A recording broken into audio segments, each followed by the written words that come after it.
ನಮ್ಮ ಮನೆಯಲ್ಲಿ ದಿನವೂ ಮಿರುಗೋ ಚೈತ್ರವೇ, ಬೆಳದಿಂಗಳ ಈ ಪ್ರೀತಿ ಕರಗಲು ಸಾಧ್ಯವೇ?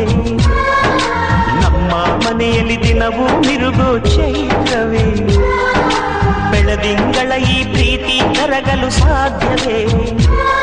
ಹೆಜ್ಜೇನಿನ ಸಬಿಗೂಡಿದು ಇಲ್ಲಿ ಪ್ರೀತಿಯ ಪರಮಾನ, ಪ್ರೀತಿಯ ಯಜಮಾನ. ನಮ್ಮ ಮನೆಯಲ್ಲಿ ದಿನವೂ ಮಿರುಗೋ ಚೈತ್ರವೇ, ಬೆಳದಿಂಗಳ ಈ ಪ್ರೀತಿ ಕರಗಲು ಸಾಧ್ಯವೇ?